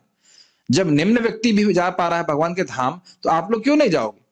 तो प्रभुपाद क्यों कोट कर रहे हैं? तो कहने इसलिए कह रहे हैं कि ये नहीं सोचा जाना चाहिए कि भक्ति केवल निम्न लोगों के लिए है, निम्न लोगों के भी उद्धारक है। समझ में आया? जो निम्न है उनका भी उद्धार करने वाली भक्ति है, तो फिर उच्चतर लोगों का तो उद्धार कर ही देगी। यह है वो जीर्ण हीण जत छिलो हरि नाम उद्धारिलो तार साक्षी जगाई मधाई। जितने भी जीर्ण हीण व्यक्ति थे उनका उद्धार किया है हरि नाम ने, और इसका प्रमाण कौन है? जगाई मधाई। तो जब जगाई मधाई का उद्धार हो गया तो उनसे पतित तो नहीं हुए ना हम। किसी ने घर जलाया किसी का? आज तक प्लानिंग? अभी तो नहीं पूछूंगा किसी को मर्डर करके आए कि नहीं आए, क्योंकि तो बताएगा नहीं कोई। लेकिन चाहे मर्डर किया हो, चाहे कुछ भी हो, जगाई मधाई तो आपको बताऊं, वो शास्त्र पढ़ते थे। पता है क्यों? बड़ा रोचक है। वो देखते थे शास्त्र में कौन सा पाप लिखा है जो हमने नहीं किया है। अच्छा, ये वाला पाप रह गया, मर्डर रह गया, ब्राह्मण की हत्या नहीं की, चलो ब्राह्मण की हत्या करते हैं। शराब नहीं पीना चाहिए, चलो इसको शराब पीते हैं। ढूंढ ढूंढ करके वो पाप कर रहे थे, और महाप्रभु ने तुरंत उनको मुक्त कर दिया। इसमें बड़ी रोचक कथा चैतन्य भागवत में है। जब महाप्रभु ने जगाई मधाई का उद्धार किया तो यमराज जी बेहोश हो गए। क्यों बेहोश हो गए? जितना उन्होंने पाप किया था उसको लेखा लिखने में जितने भी उनके सारे असिस्टेंट थे वो थक गए थे। कहते हम नहीं लिख पाएंगे, इतने पाप उन्होंने किए हैं। और पहाड़ बन गया था वो पापों का नहीं, जो चिट्ठे था उस चिट्ठे का फाइलों का पहाड़ बन गया, फाइल, हाँ जो भी कह लीजिए। और उसको पूरा ध्वंस कर दिया भगवान ने। तो यमराज जी बेहोश हो गए सुन करके, इतनी कृपा। तो इसलिए भक्ति हर किसी को पवित्र करने वाली, जो बुद्धू व्यक्ति है वही भक्ति नहीं करेगा। यज्ञ, दान, तप इत्यादि नाम से प्रचलित अन्य उच्च कोटि के कार्य, ये सभी सूत्र उप सिद्धांत हैं जो शुद्ध तथा वैज्ञानिक भक्ति पद्धति का अनुगमन करते हैं। मतलब भक्ति ही करना चाहिए, इन सबकी कोई आश्रय लेने की जरूरत नहीं। इनसे जो कुछ भी लाभ प्राप्त होगा भक्ति करने से अपने आप प्राप्त हो जाता है। जैसे कि हम सुनते हैं भगवान के मुख से ही, वेदेषु यज्ञेषु तपः चैव दानेषु यत् पुण्य फलम प्रतिष्ठम अतिएति तत्सर्वमिदं विदित्वा योगी परम स्थानम उपेति चाद्यम। वेद पढ़ने से, यज्ञ करने से, तपस्या करने से, दान करने से जो पुण्य मिलता है वह सब भक्त को अनायास ही प्राप्त हो जाता है। और साथ साथ योगी जो भगवान का भक्त है वह भगवान के धाम भी जाता है। तो क्या हमको और कोई तपस्या नहीं करनी? क्या करना है? हरे कृष्णा कृष्णा कृष्णा हरे हरे, हरे राम राम राम हरे हरे। ये करके खत्म करें जीवन में और भगवान के धाम चले जाएं। बुद्धिमान भक्तों को इस जगत में स्टेबल होने की पोजीशन नहीं सोचनी चाहिए। निकलो यहां से। जैसे हम टॉयलेट में स्टेबल होने के बारे में नहीं सोचते हैं, we finish our business and get out of it. ये प्रभुपाद जी के वाक्य हैं। टॉयलेट नहीं टॉयलेट बोला था ना मैंने। हाँ, टॉयलेट वहां पे तो नहीं सोचते ना कि हाँ भाई अच्छा घर बनाए, परिवार बनाए, ऐसा तो कुछ भाव नहीं आता है। निकले यहां से जल्दी से। निकले का मतलब जल्दी से जल्दी भगवान की भक्ति बढ़ाएं और भगवान के पास चले जाएं। प्रभुपाद एक तात्पर्य में बोल रहे थे, हम लोग रतनगढ़ में थे जहाँ पे तो वहां सुन रहा था, कह रहा ये नहीं सोचना चाहिए अरे अब जन्म जन्मांतर भक्ति बढ़ेगी ही तो आराम से भक्ति करता हूँ। नहीं, आग्रह होना चाहिए कि हम कृष्ण को अधिक से जल्दी प्राप्त करें। दिव्य अनुभूति के मार्ग में ज्ञान तथा वैराग्य के सिद्धांत दो महत्वपूर्ण कारक हैं। संपूर्ण आध्यात्मिक विधि भौतिक तथा आध्यात्मिक प्रत्येक वस्तु के पूर्ण ज्ञान तक ले जाती है, और इस पूर्ण ज्ञान का फल यह होता है कि मनुष्य भौतिक राग से विरक्त होकर आध्यात्मिक कार्य में अनुरक्त हो जाता है। इसका मतलब समझ रहे हैं, हम शरीर नहीं आत्मा है, जगत दुख का घर है, ऐसी बहुत सारी बातें सुनता है व्यक्ति और फिर जगत से विरक्त होता है। भौतिक राग से विरक्त होने का अर्थ पूर्ण रूप से निष्क्रिय हो जाना नहीं है, जैसा कि अल्प ज्ञान वाले लोग सोचते हैं। ये जगत बुरा है, ये बात सत्य है, लेकिन इसका अर्थ यह नहीं है कि एक आध्यात्मिक सत्यता है, आध्यात्मिक जीवन है जहां पे सुख है। समझ रहे हैं? आंखें खराब हैं या आंखों में कुछ कष्ट है, आंखें फोड़ नहीं ली जाती हैं। Make sense? तो जो निर्विशेषवादी हैं वो क्या कह रहे हैं, इस जगत में दुख है इसलिए बस अपने अस्तित्व को ही नष्ट कर दो। लेकिन वो ये नहीं समझ पाते हैं कि वैकुंठ है जहां पे भगवान के धाम में सब लोग रह रहे हैं और हमेशा से रह रहे हैं और हमेशा रहते जाएंगे। वहां पहुंच करके हम अपने शुद्ध जीवन को, शाश्वत जीवन को प्राप्त कर सकते हैं। आप में से कितने लोगों ने आज एक बार भी भगवान के धाम जाने के बारे में सोचा? ये स्थिति है। आपने सोचा? Very good. हर दिन कम से कम एक बार सोचना चाहिए। और ये क्यों नहीं सोच रहे हैं? श्रवण का अभाव। श्रवण का भाव रहेगा तो हम कभी, सोचिए, दिन में एक बार भी नहीं सोच रहे हैं। एक मिनट रुक जाओ, मेरी बहन को आप पूछ सकते हैं, वो अपने एग्जाम के बारे में माता जी कितना सोचती है, जरा बताइए आप। हर समय सोचती है। वो भी साधना कर रही है, उसका साध्य एकदम क्लियर है। हमारा साध्य क्लियर नहीं है, हम रोज साधना कर रहे हैं। बताइए, सर फोड़ना चाहिए इस प्रकार से। डेटा सामने आ गया ना। एक भी बार हमने आज नहीं सोचा कि हमें माला कर रहे हैं, भगवान की प्राप्ति करनी। कितना अमेजिंग है ना। इस दुनिया में जब मैं आईटी की तैयारी कर रहा था तो मैं रोज आईटी के बारे में सोचा करता था, अरे पहुंच जाए, मजा आ जाएगा, पहुंच जाए, ऐसे करके रोज सोचते थे इस प्रकार से। क्या हम भगवान के धाम जाने के इस प्रकार से इच्छुक है? थोड़ा सा ये सोचते हैं भगवान पहुंचे। वो तो ठीक है, लेकिन कम से कम दिन में एक बार तो मन में आना चाहिए कि हम भगवान के पास पहुंचे तो क्या होगा। तब तो लालसा रहेगी ना कि हम कल अच्छे से भजन करें। नहीं तो लगा हाँ माला कहाँ है। जैसे कभी कभी तो देखा है मैंने, व्यक्ति को जूम पे देखा, उसने माला खत्म कर ली और माला को ऐसे बांध दिया, डींग डींग डींग, अभी बाहर नहीं आ जाए कहीं किसी तरह से। अब कल सुबह से पहले दिखना मत मेरे को, शक्ल मत दिखाना, ये स्थिति रहती है। एक भक्त तो हमारे कृष्णानंद प्रभु जोक करते हैं, माला से मुक्ति मिल गई। थोड़ा सा शब्द का फेर फेर है, माला से मुक्ति मिल जाती है तो इसलिए माला से हम मुक्त हो गए। 16 माला कर लिए, अब हम मुक्त हो गए, अब कुछ नहीं करना। प्रभुपाद जी बोले 16 राउंड्स मिनिमम, नॉट मैक्सिमम। समझना। आज मैं अपने मन को देख रहा था, आज कुछ भक्तों को, जैसे ब्राजील के भक्त कुछ बोल रहे थे कि आप जब कराइए, तो मेरा मन बोल रहा था तुम 2 घंटा जब एक्स्ट्रा कैसे करोगे। मैंने कहा तो दिक्कत क्या है, बार बार मन को समझा रहा था। वैसे मैं किया भी नहीं, बहुत सारी सेवाएं थी, 15-20 मिनट किए हम उनके संग और भक्त ने टेक ओवर कर लिया। लेकिन मैंने एक चीज नोटिस करी कि खैर मैं क्लास की तैयारी कर रहा था और कार्य कर रहा था कि मैं बैठा रह गया और उनकी 16 माला हो गई। मैं ऐसे सामने देख रहा था, आंखों के सामने। मैं तो सुबह 16 माला कर ली, 2 बजे शुरू हुआ और कब 4 बज के पता नहीं चला उनकी 16 माला भी हो गई। It was just like a snap, खट से। और हम सोचते ही रह जाएंगे, सोचते ही रह जाएंगे, सोचते ही रह जाएंगे और ये जीवन पूरा निकल जाएगा। ये बहुत खतरनाक है। ब्रह्मचारियों मन की बात कर रहा हूं। मंदिर में रहने के बाद भी हम कितना समय व्यर्थ कर देते हैं जिसमें हम नाम जप कर सकते हैं, भागवत पढ़ सकते हैं। हम बोलते नहीं बस सुबह करना है, बस सुबह करना है, बस सुबह करना है। बहुत सतर्क रहना चाहिए। कितनी सुविधा हमको प्राप्त है भक्ति करने के लिए, उसको पूरा मैक्सिमाइज करना चाहिए। जब सेवा नहीं, नाम जप करिए, भगवान के बारे में सुनिए, ठीक है। नैष्कर्म का अर्थ है ऐसे कर्म, मतलब खाली बातें कर रहे थे कि पॉजिटिव एक्टिविटी के बारे में वो नहीं जानते। नैष्कर्म का अर्थ है ऐसे कर्म ना करना जिनका अच्छा या बुरा प्रभाव पड़े। निष्कर्म करते ये नहीं कि कर्म ही नहीं करना। भगवान का प्रसाद खाते हैं तो कोई बुरा प्रभाव पड़ता है, कोई अच्छा प्रभाव पड़ता है ना, आपको मुक्त कर देता है, भगवान की भक्ति बढ़ाता है। जब करते हैं तो कोई अच्छा बुरा प्रभाव होता है नहीं, ये तो हमको दिव्य स्तर पर लेके जा रहा है। अच्छा और बुरा तो इस जगत में फंसाने वाला काम हो जाता है, ये बात बोल रहे। निषेध का अर्थ सकारात्मक का निषेध नहीं है, अनावश्यक कार्यों का निषेध अनिवार्य का निषेध नहीं है।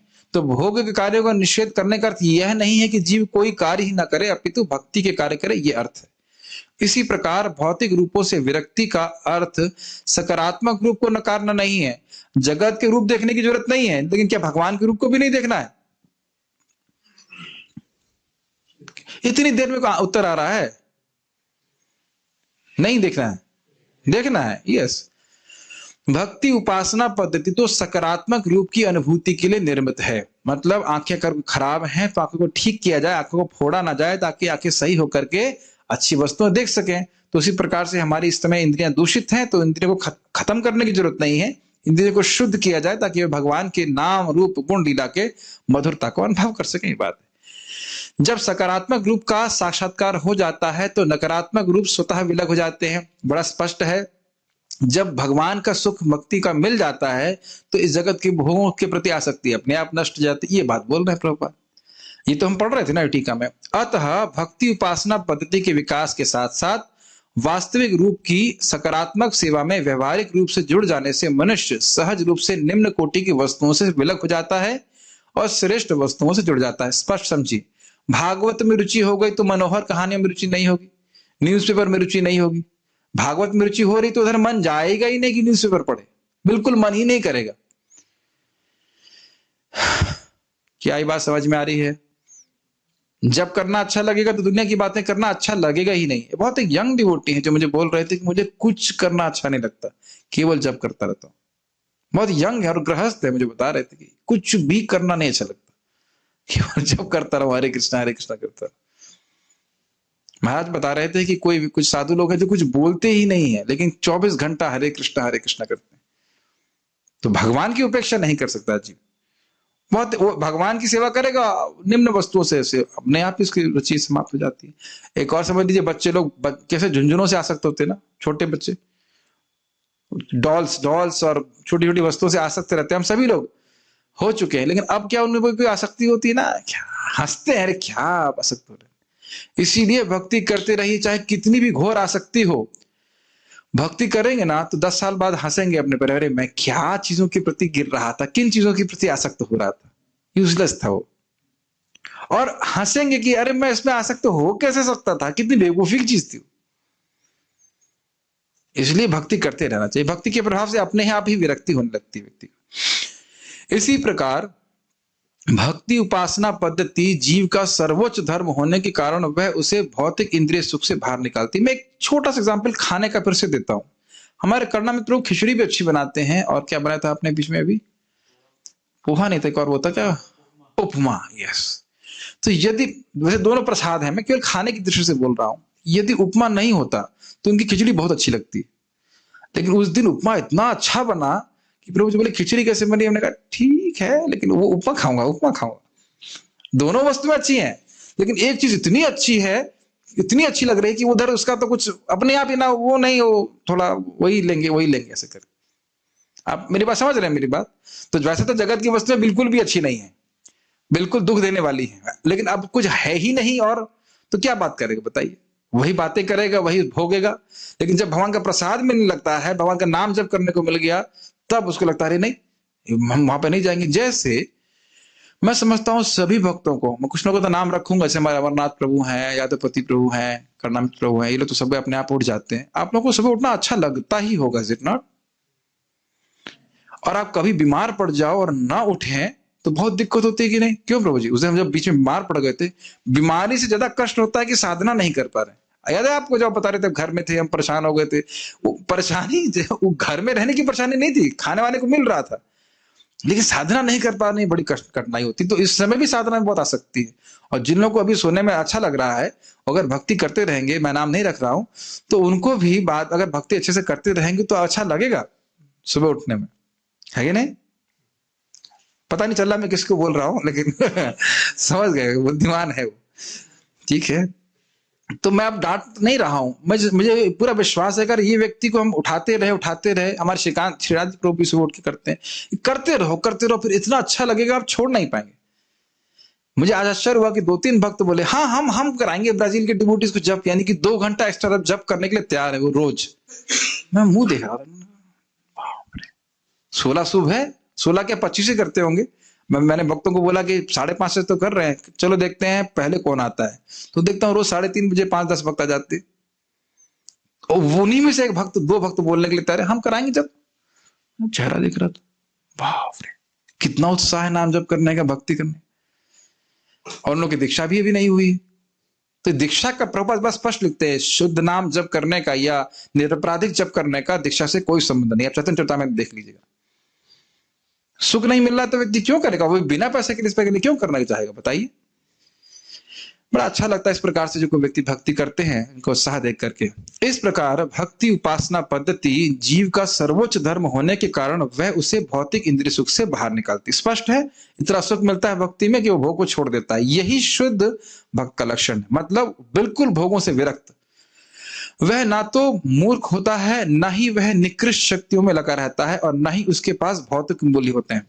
देखिए वह भगवान की भक्ति कर रहा है, इसलिए मूर्ख होने का प्रश्न ही नहीं, सर्वश्रेष्ठ साधन का अनुशीलन कर रहा है। ना ही वह निकृष्ट शक्तियों में लगा रहता है, अर्थात भोगों में नहीं प्रवृत्त रहता, वह भगवान के संपर्क में आ रहा है। बाहर के लोग नहीं समझ पा रहे हैं कि हरे कृष्ण करके हम क्या लाभ कर रहे हैं। महाराज बहुत सुंदर समझा रहे थे, कहते हैं साधु होकर तुम लोग दूसरे का क्या लाभ कर रहे हो, लेकिन भक्ति प्रदान करके ही जीव सुखी होगा। और साधु लोग इसी कार्य में लगे रहते हैं कि लोगों को भक्ति करने का मौका मिले, तभी वो सुखी होंगे, नहीं तो जिंदगी में कुछ भी कर ले सुखी नहीं हो सकते। तो साधु लोग सबसे बड़ा कल्याण कर रहे हैं जगत का, समझ रहे हैं। और अपने जीवन में देख ही लीजिए भक्ति कर कितने प्रसन्न हो गए हम लोग। और ना ही उसके पास कोई भौतिक मूल्य होते हैं, जो उसका अर्थ मैं समझ रहा हूं कि मटेरियल वैल्यूज, मुझे समाज की सेवा करनी है, मतलब भौतिक रूप से ये सब नहीं। एक ही मूल्य, एक ही जीवन में उद्देश्य है कि मुझे कृष्ण की भक्ति प्राप्त करने के लिए भगवान की भक्ति करनी है, और कोई जीवन का उद्देश्य नहीं है। यह केवल शुष्क चिंतन से संभव नहीं है, सोचते रहने से नहीं चलेगा। यह तो केवल भगवत कृपा से ही संभव हो पाता है। कब मिलती है कृपा, जब हम भगवान की भक्ति करते हैं, सीधी बात। निष्कर्ष यह है कि जो शुद्ध भक्त है वह अन्य सभी उत्तम गुणों से पूर्ण होता है, यथा ज्ञान वैराग्य आदि, किंतु जिसमें केवल ज्ञान तथा वैराग्य होता है वह भक्ति उपासना पद्धति के नियमों से ठीक से परिचित हो, यह आवश्यक नहीं है। बहुत सुंदर बात। जिसमें ज्ञान और वैराग्य है जरूरी नहीं है कि उसके पास भक्ति हो, लेकिन जिसके पास भक्ति है उसके पास ज्ञान और वैराग्य अपने आप ही होगा। और ज्ञान कौन सा, भगवान के नाम रूप गुण लीला आदि का ज्ञान, जिसके द्वारा अपने आप ही जगत से वैराग्य है। वो जगत है ही नहीं किसी काम का। प्रभुपाद जी ने अमेरिका में एक बहुत बड़ा कूड़ादान देखा, और प्रभुपाद ने कहा इस पूरे भौतिक जगत को उस कूड़ेदान में फेंक देना चाहिए। इस प्रकार से निरासक्त है भक्त। भक्ति मानव जाति का सर्वश्रेष्ठ धर्म है, इसलिए व्यक्ति को भक्ति ही करना चाहिए। कोई प्रश्न किसी बात का तो मैं देख लेता हूं।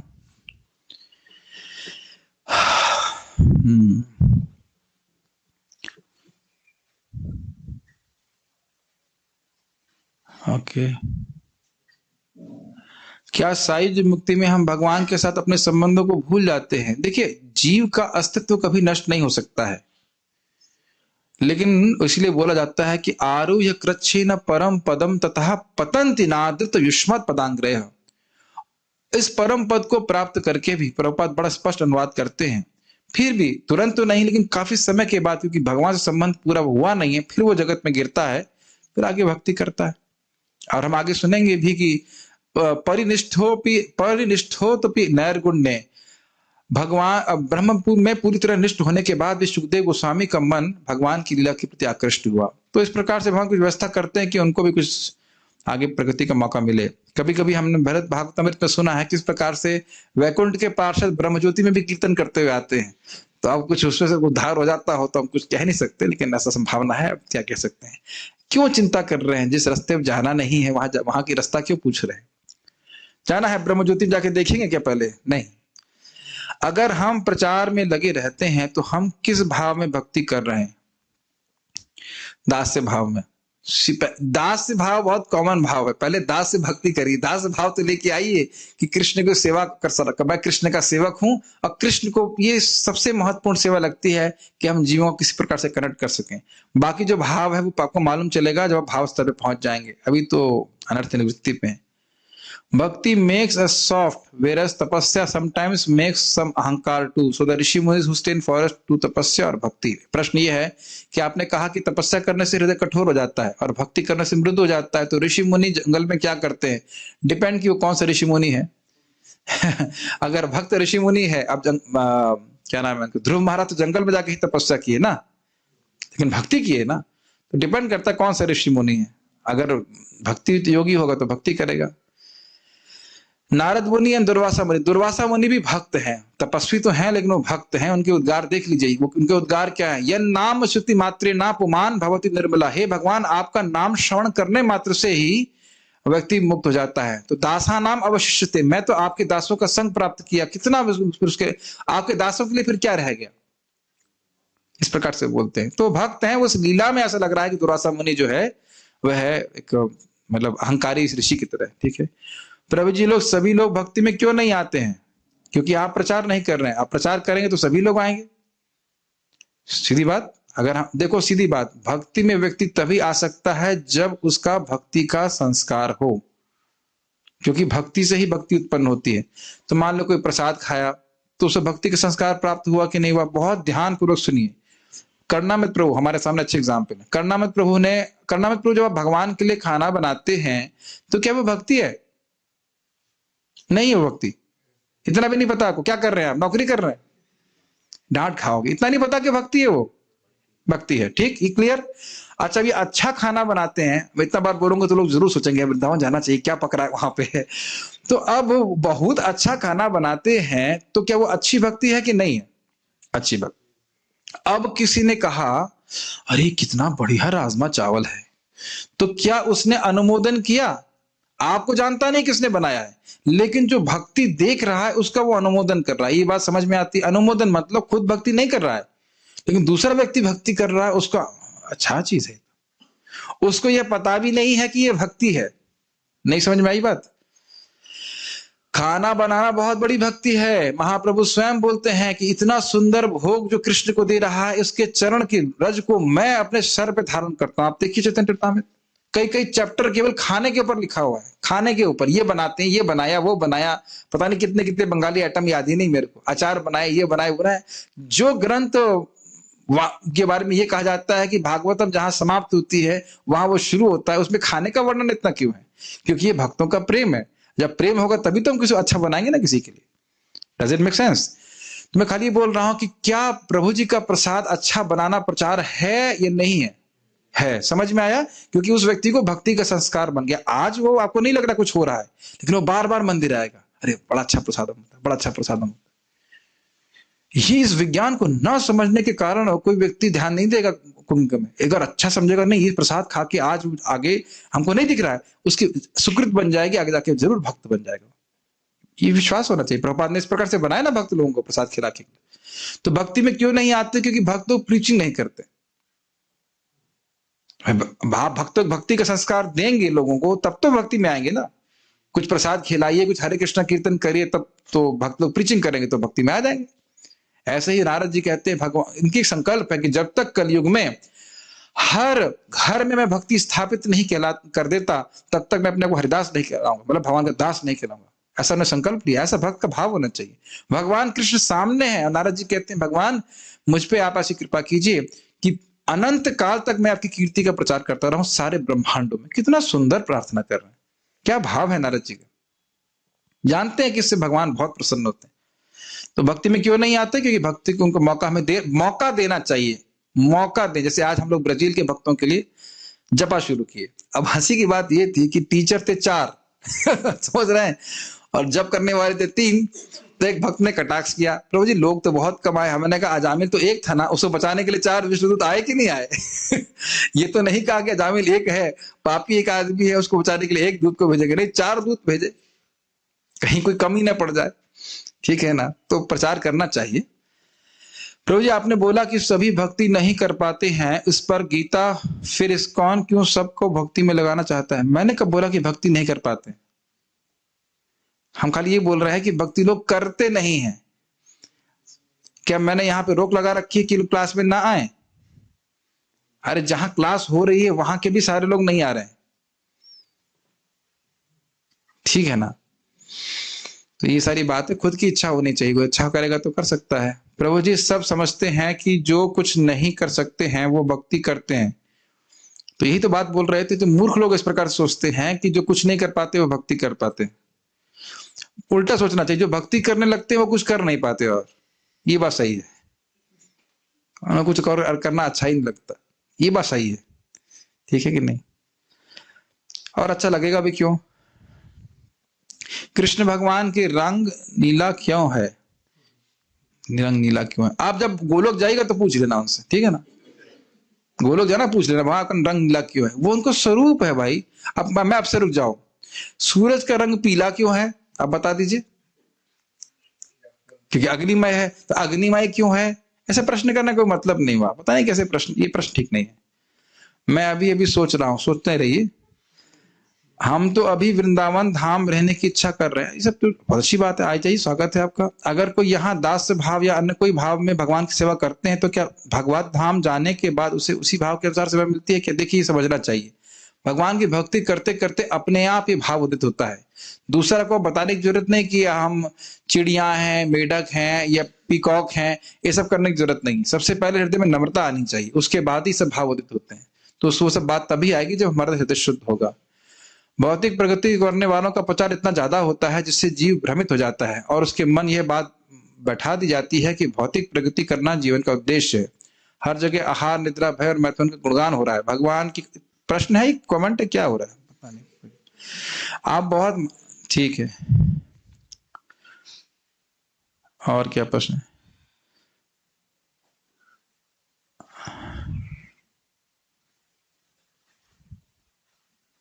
ठीक है, हरे कृष्णा। और कोई प्रश्न नहीं है? आप में से किसी का प्रश्न है बाई चांस? नहीं।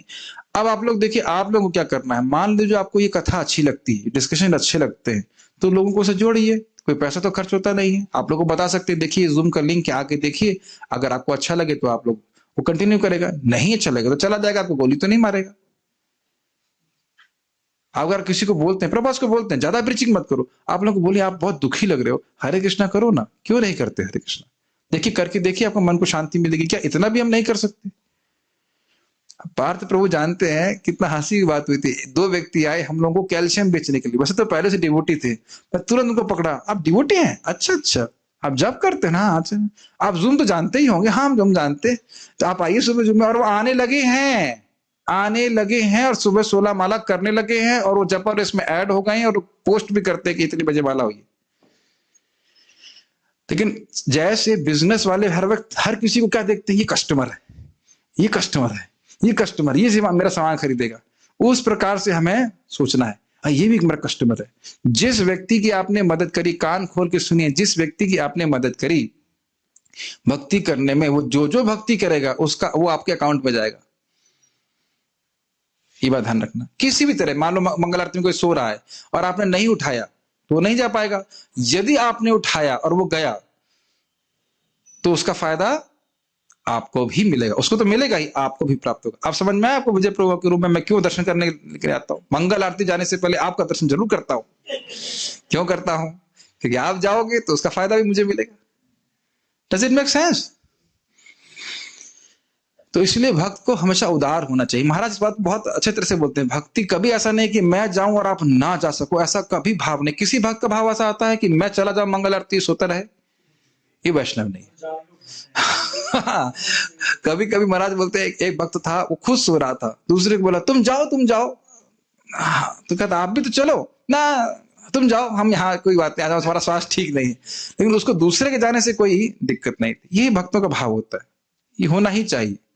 ठीक है, तो सभी लोग इस प्रकार से सोचे, स्वयं अच्छे साधना करेंगे तो स्वयं इच्छा होगी कि दूसरों को भी मैं मदद कर सकूं भक्ति करने में। ठीक है कि नहीं? Okay, so we shall stop. Stop मतलब प्राण रह गया, प्राण करेंगे।